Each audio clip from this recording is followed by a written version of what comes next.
Our Father and our Mother, God,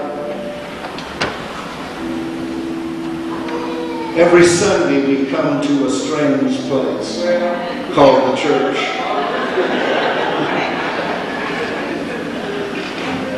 Lord, let us be the people who gather.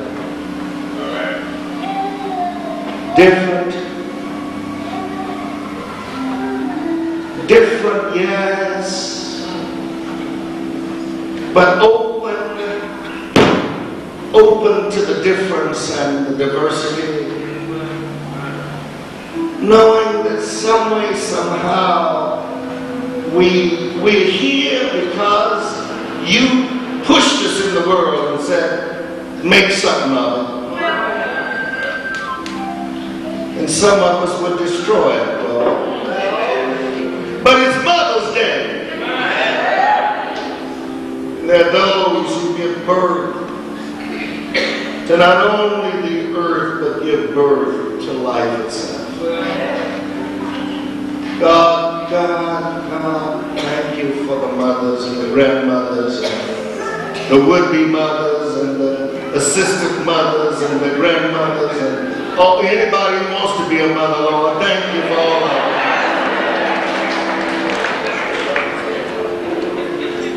We come now to celebrate life and to celebrate the lives of our mothers and the women of our world. What more can we say except amen, hallelujah, right on, shalom, salam.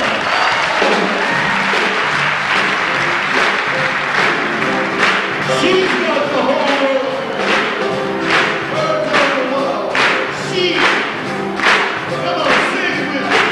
She got the whole world.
anywhere. Because we're on Sunday.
Thank you, young people. Let's hear it for our young people.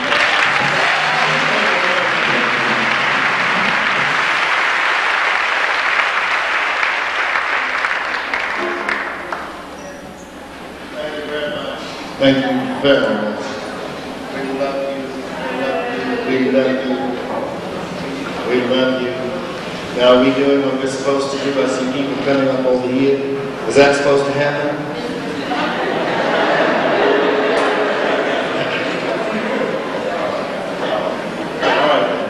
Thank you. All right. Y'all look so good. Yeah.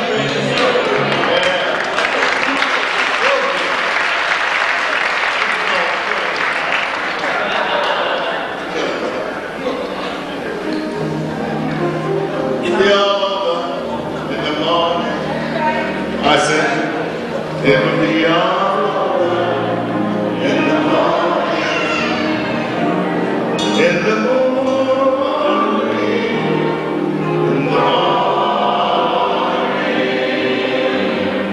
it'll be all over in the morning.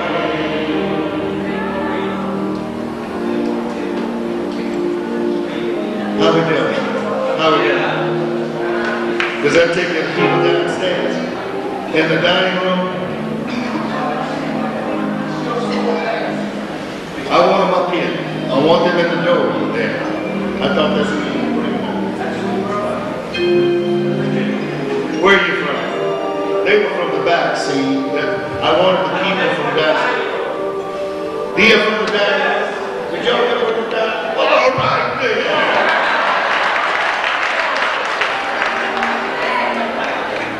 And still more. Break them up. Break them up.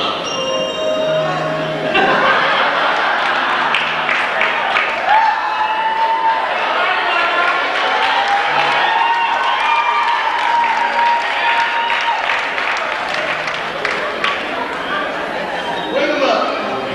Okay, let's go.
Name of the book.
Somebody escort Ruth Jones up here, will you?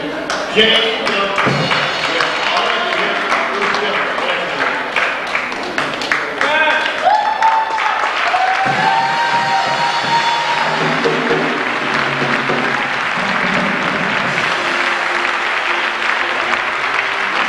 We're going to have a grandmother, and a mother, and then a young person. Come on, Ruth Jones.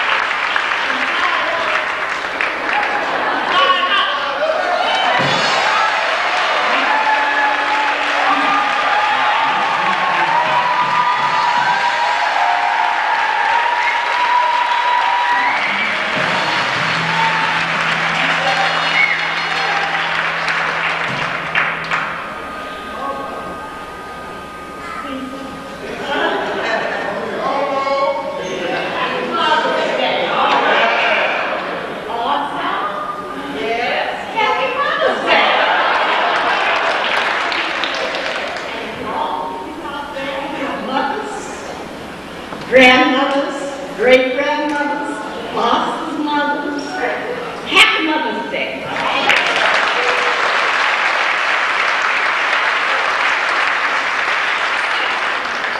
They asked me to take 3 minutes, but I'm a mother.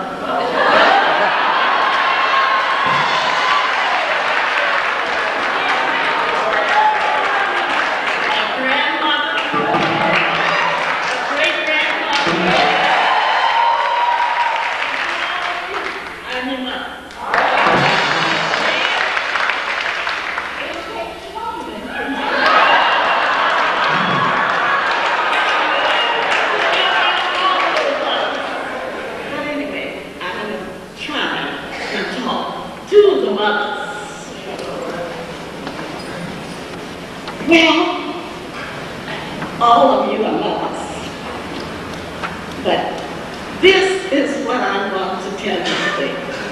I'm very disturbed about what mothers, grandmothers, great-grands are going through. Yeah. Being harassed on every angle.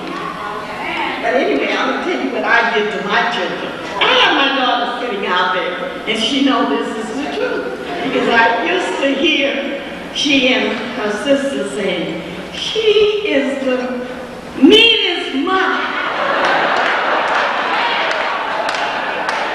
And my husband would call him down. Daddy, do you hear them when they're talking about me? He said, go on, Mama, you know what you're doing. So, okay. Parents, I say, should teach their children a sense of service and respect.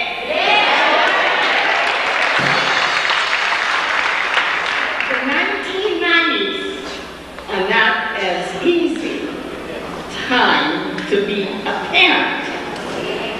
With the increasing violence, students carrying knives and guns to school. Oh, how can it? We've got to find a solution, that's all. That's student service, whatever. I told you that's student suicide. That's what they're doing. They should be trained and reared to serve, but that doesn't mean they can't have fun or enjoy life. Service could be helping to set the table, volunteering in a hospital as a teenager. Teenagers, mothers, teach your teenagers to do these things.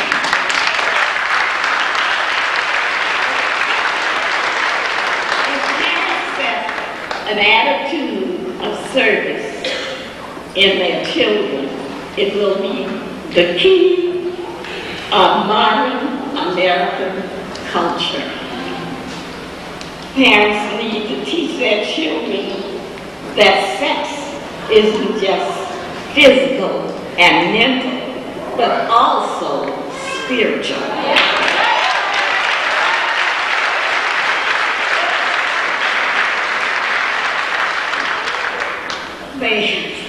Its spiritual aspects is trying to make sex seem more natural and less scary as it was in my childhood.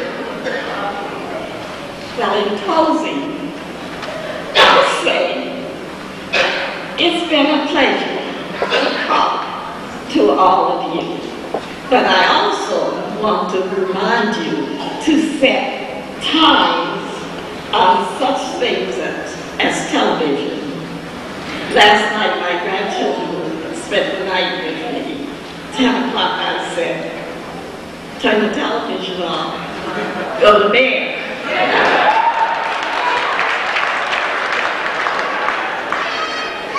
I dozed off to sleep.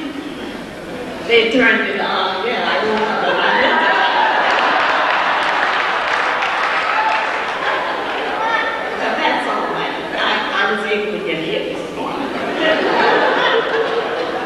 And the parents should also enforce rules about bedtime, I said, and polite. They should teach them to be polite and behavior and be polite to them.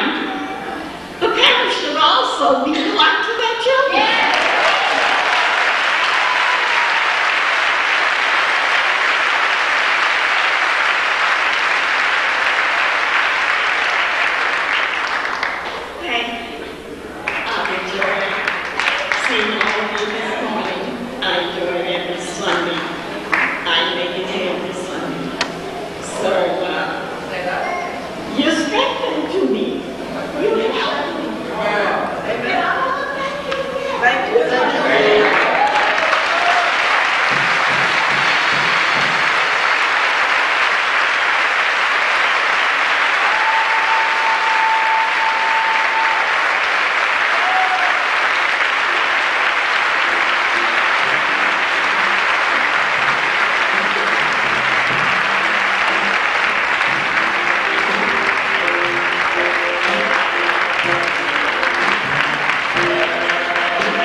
She's already up. Let me bring a mother to you now, Vivica. Vivica.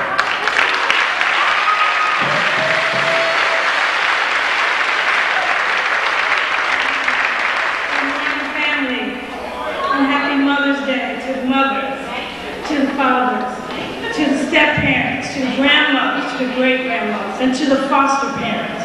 And also for the people who don't have children, and you just have that mother wit. You know, some of us aren't blessed to have children. But you got that little spark or that little thing about you where you're just drawn to other people, to other children, and you feel their joy and their pain. So I've got a lot of great stuff to tell you all, but I'm not going to do that. I'm going to tell you a sad story, which is real because I had lost my mother wit. It was gone. Before I get into it, I also want to say I'm in recovery around stuff that I'm going to talk about, but my children are in therapy, so I also need people to be sensitive to my kids' needs. So question me, because after the 9 o'clock, someone questioned my daughter, my 8-year-old. Don't do that. Mom is bad. Don't do that to my kids. Mother's wit, that natural thing that people think we're born with, and as soon as you have a baby, it just pops up and you got it, and you know what to do. There's no rule book for children, so we make a lot of mistakes, but at least you feel that. You know, if they're hurting, it's there. Well, I did drugs for 23 years, and as long as I did alcohol or heroin or something else, I still had mother wit. Not I was losing it, but I still had it. If my kids were in pain or in something, I had that natural instinct that after I finished getting over to help them out. But when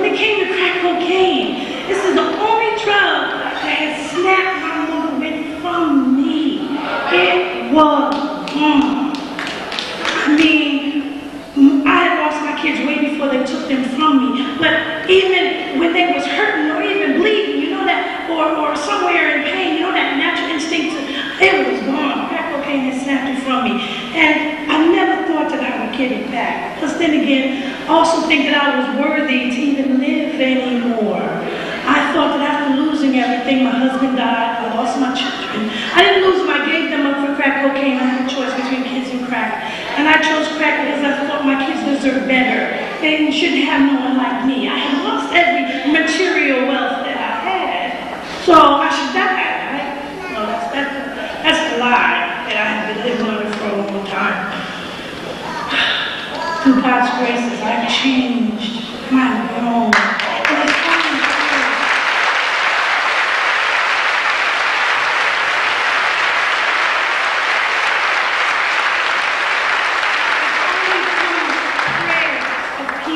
it's only through prayers of my ancestors and my forefathers who I did not know. And as long as I was on drugs, I didn't want to know about them. But when I came back into the light, and for me, the light came here at Blind Church. Now, I need to explain. Now, some people say, well, you don't put too much on the church. Don't tell me what to put. Because, if I would not have walked through these doors of blind, maybe one day I might have started to recover. But I was too loaded to know I needed to recover.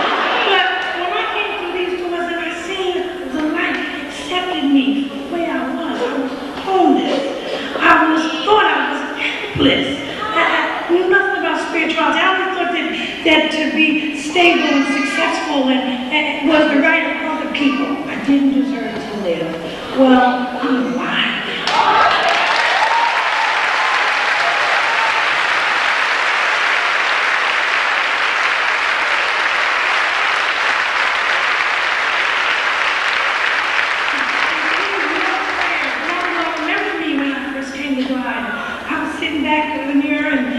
Videos, you know, and there's a camera, I like to be in front of it. And I said, I'm homeless but not helpless. I said that, you know, a lot of y'all remember and I don't remember.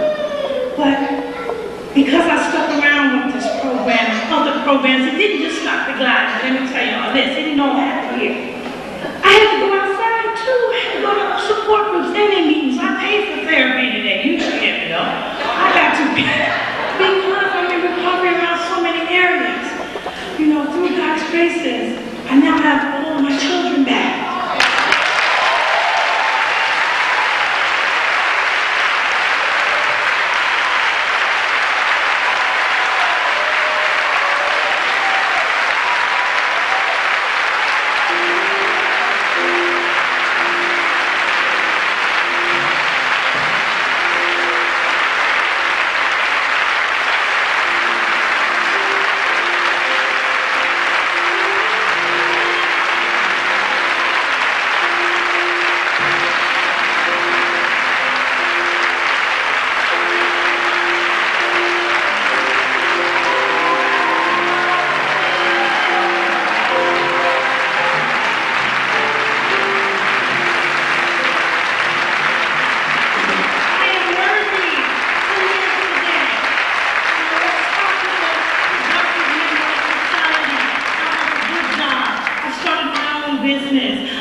The person I respect and love the most is my mother, because she gave me life, and without me, the world would be different.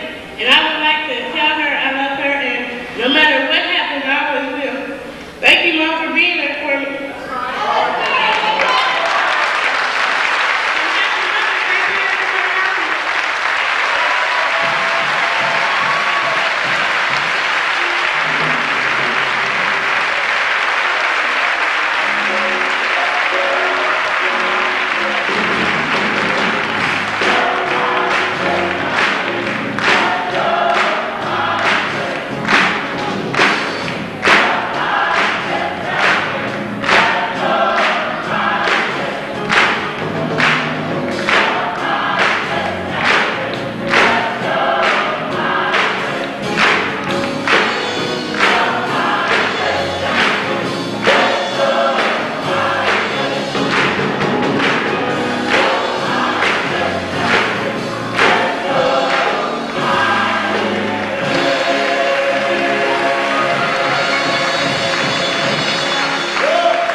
to make a statement at this time.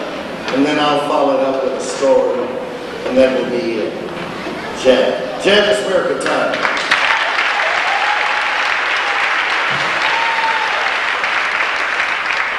Last week, Cecil preached a sermon on worthiness.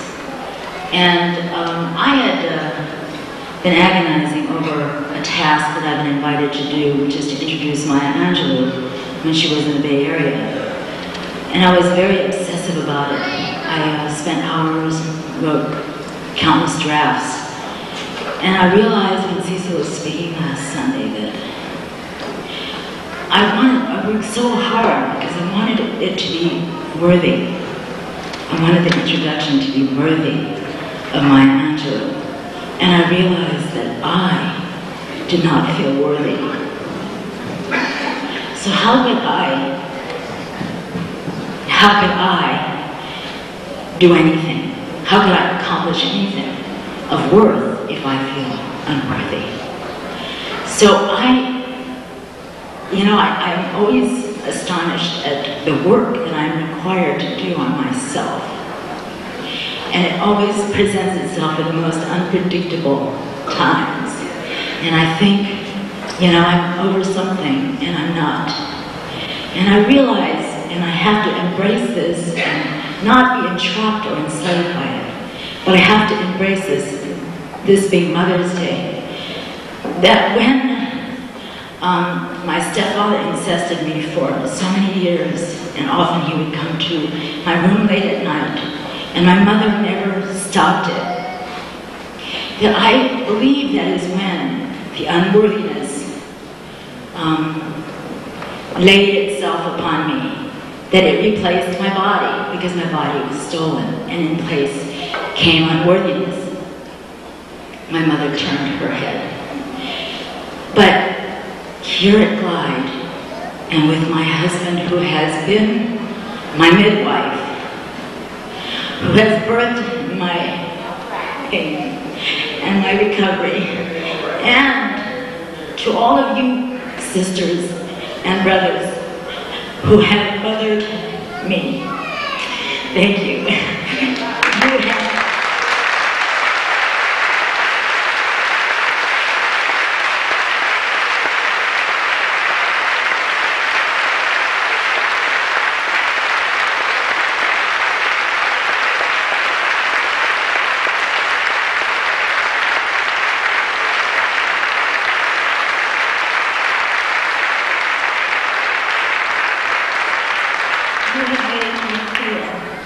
That there is work that I must do, but that it is quite possible for me to be worthy.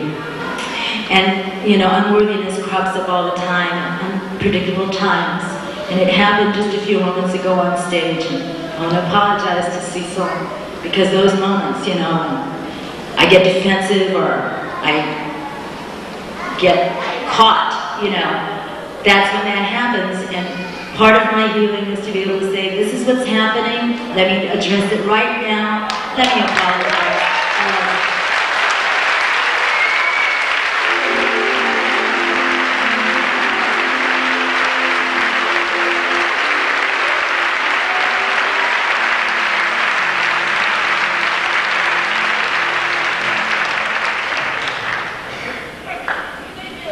To be unworthy is to be undesirable.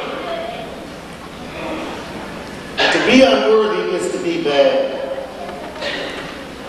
To be unworthy is to be unacceptable, wicked, vicious, wrong, sinful. That's why so many people will say gays are sinful, because they want gays and lesbians and bisexuals and people of color and anybody else, I don't care who they are, women, men, they want us to be unworthy.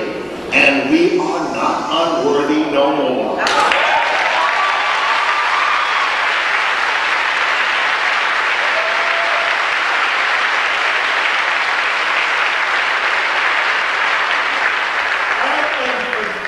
I am convinced that those experts who write about shame and guilt and all that stuff, don't really understand unworthiness.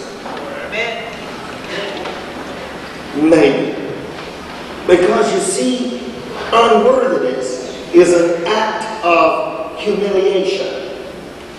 It is an act to destroy the very soul of the person, or persons, or group.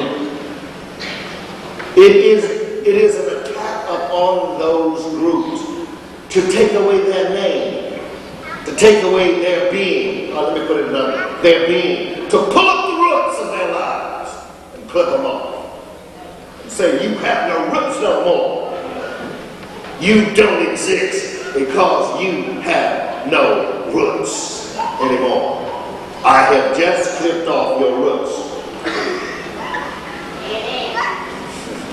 Be careful about anybody who tries to dig up your roots and clip them off. You hear what I just said? Be careful. Because what they're trying to do is destroy your being. Let me put it another, trying to destroy your existence. For their own gain, their own pleasure, their own satisfaction, for their own illness, sick, for their own sickness. Worthlessness. There's a beautiful story in the Old Testament, which so many theologians say is the crux of probably the most intensive suffering any woman experienced when you read the Old Testament. It is Rizpah, a woman who's a concubine to a king. The king dies. She has 2 children. And there's a battle that goes on between the king's son and other people of power to get her, to bring her in their fold. And while they're battling, her 2 sons dies, and the sons of the kings die. 7 people dead. And what she does, because she cannot honor their right to a funeral, their honor to a funeral, she cannot honor them in a funeral, cannot give them an adequate funeral. She sits by those dead bodies for 5 years. The stench, the smell, the maggots, decomposing, bodies being decomposed, bones left, but she sits there for 5 years. And finally, after 5 years, wins favor that they might be honored in burial. My God. There are a lot of folks who don't even want to be around one dead person for a day or so. And then there are a lot of folks who don't know it, but they're around a lot of dead folks. I was in the Midwest this week.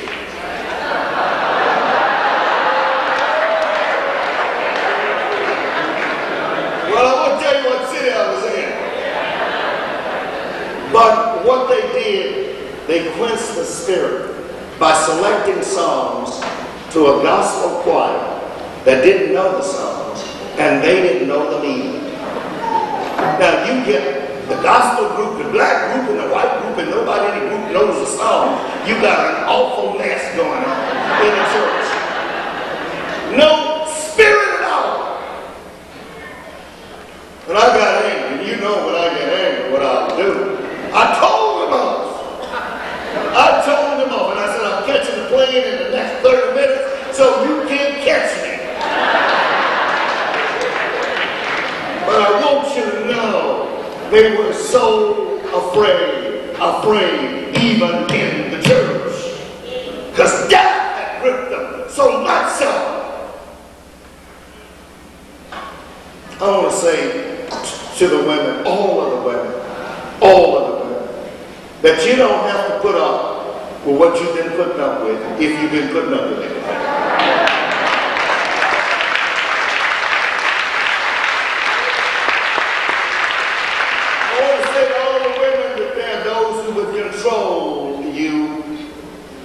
Because the way to keep you in your place, which I don't know where your place is, but the way to keep you in your place is to control you. So you will be kept. Oh, I want to keep you. I want to keep you.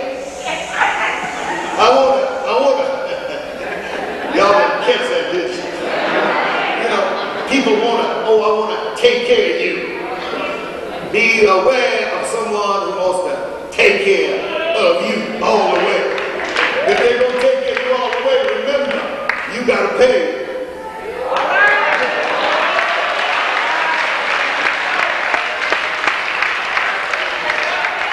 Am I telling the truth? I want to go back to something that Ruth said. You know, you put them out. She said, I put them out. I want to go back to something that Ruth said. Beware of the person who only wants a sexual favor from you. There should be at least something there. Some kind of feeling, some kind of love, some kind of understanding, some kind of work that will help people come together and be together. Yeah. She's sitting by your sister so you won't talk so much. That's what she's doing. You okay? Okay. So, I heard you. I know. You couldn't take it. You put them on. Oh, I'm not fair. I'm sorry I said that.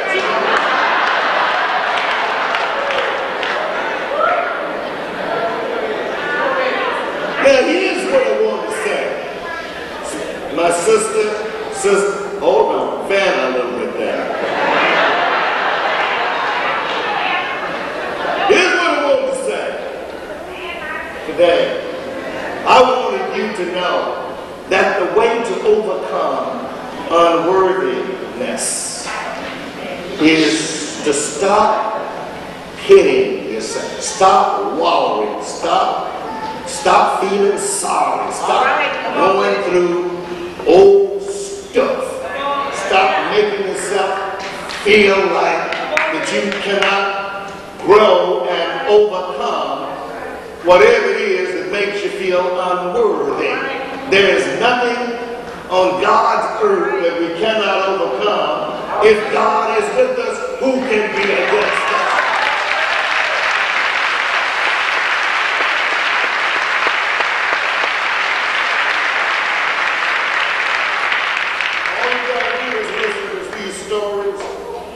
Your stories, and you know that if you can see, our problem is we can't accept success when it comes, when we're favored, when we're blessed.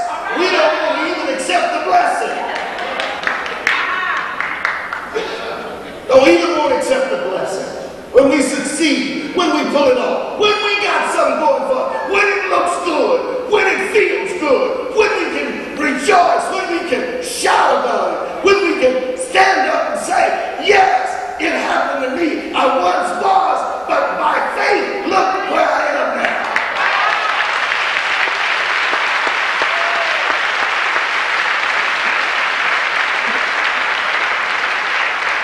And here's the quote I think Rollo May gets at. When he says that man is only man, he's quoting Heidegger.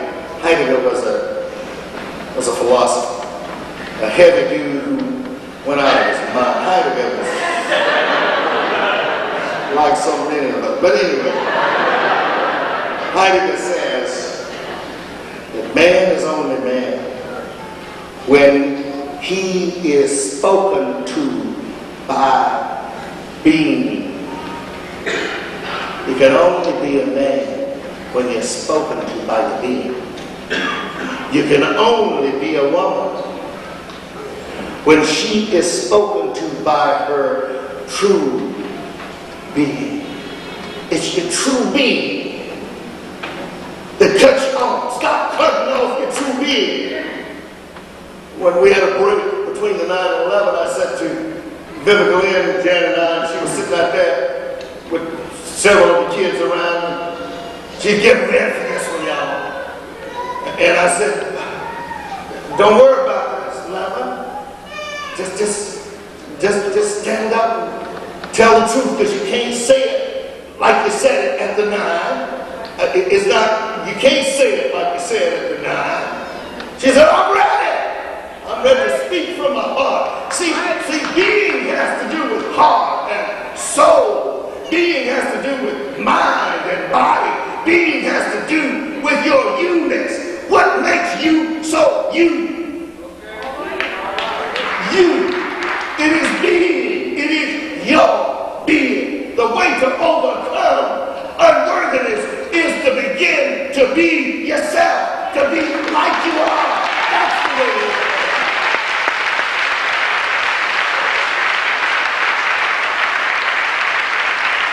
Therefore, I want to say something to everybody. All of you who have not talked to your mothers today, I want you to get out of here after this is over. Go to the telephone. You may be angry at them. You may not like them. They may not want to talk to you. No matter what it is, you call and dial that number. And when you dial it, as soon as she answers, say, Mom, this is Ralph. Mom.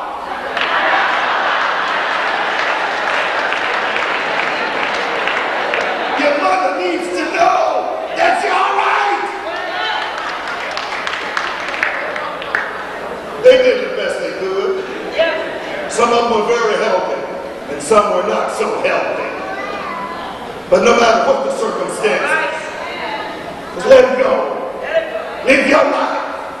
Come from your being. You don't have to let them tell you no more who you are. You know who you are.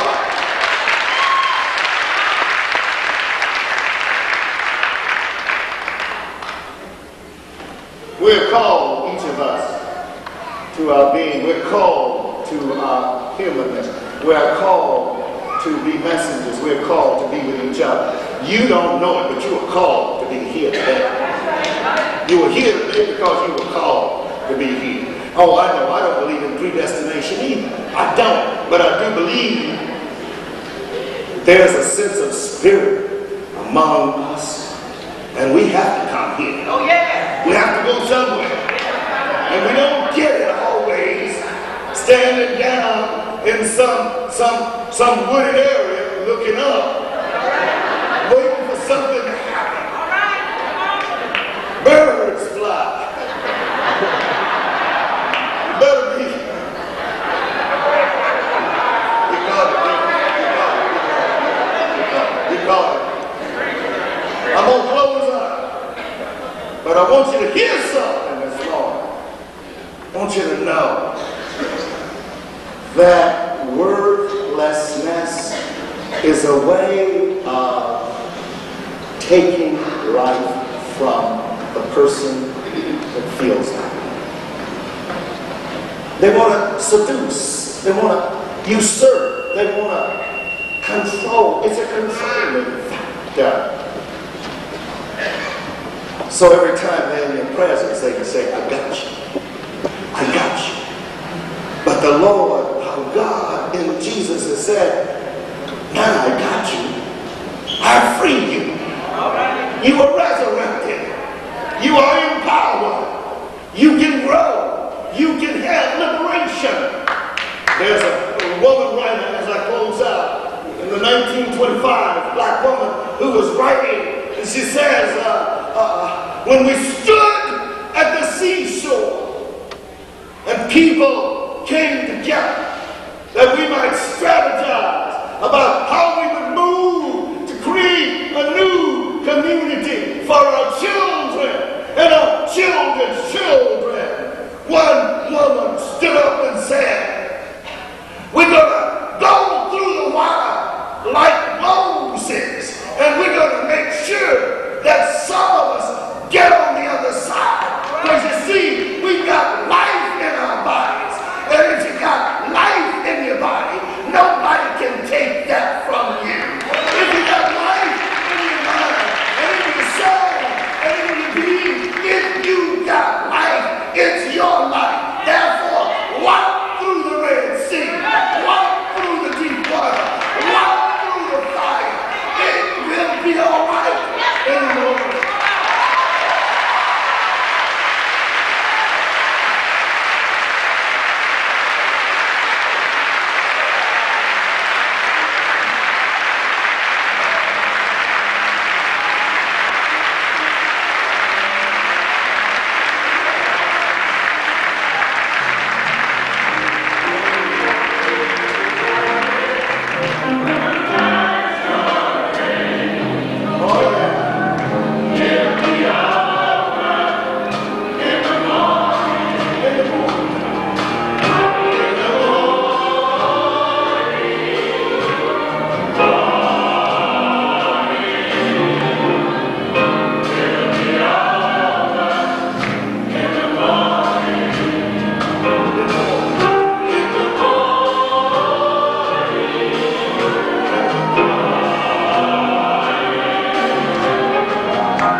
Don't let nobody get out of here.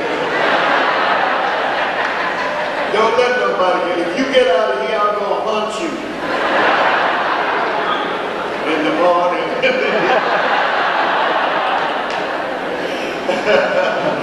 We're gonna take up the offering now.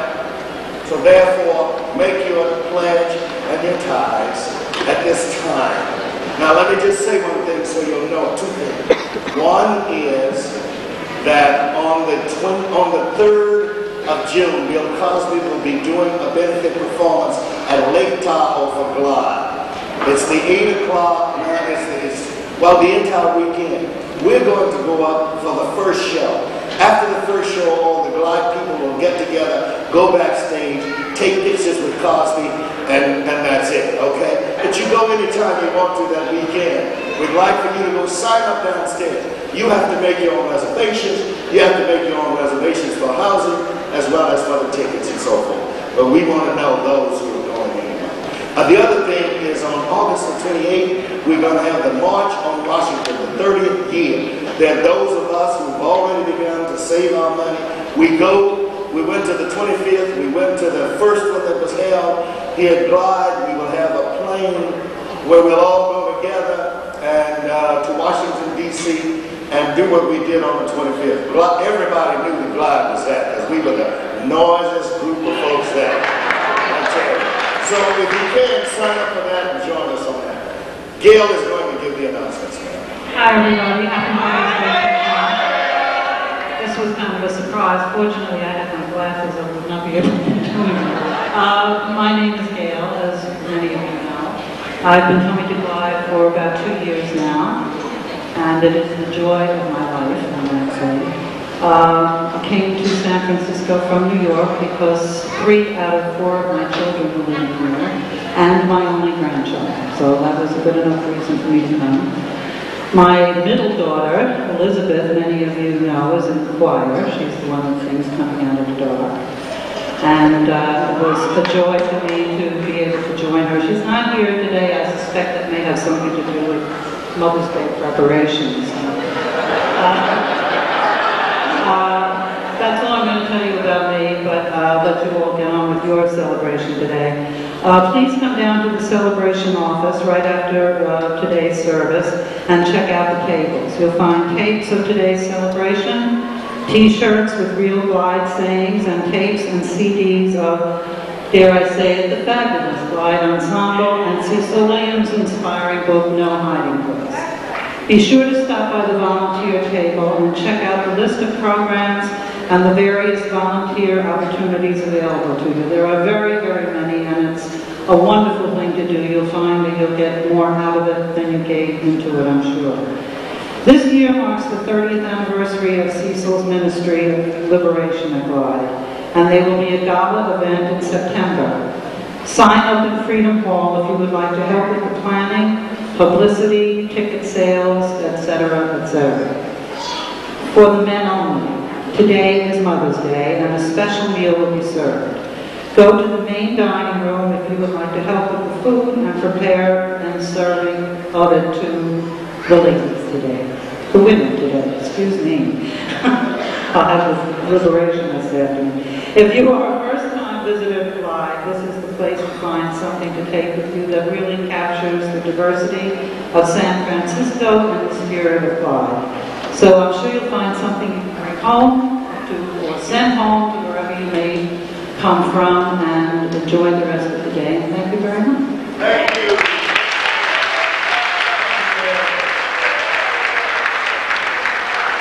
On May the 21st, Computers and You, our computer program will be doing a multimedia event here.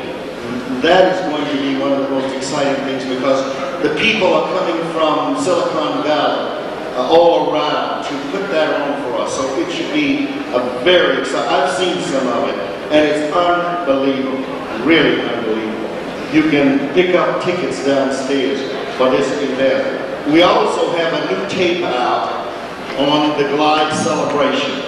It is beautiful, beautiful, done by very professional people, and we're very proud of it because it was helped and supported by S3. So you can pick up those tapes downstairs of the celebration, what goes on here and why it goes on.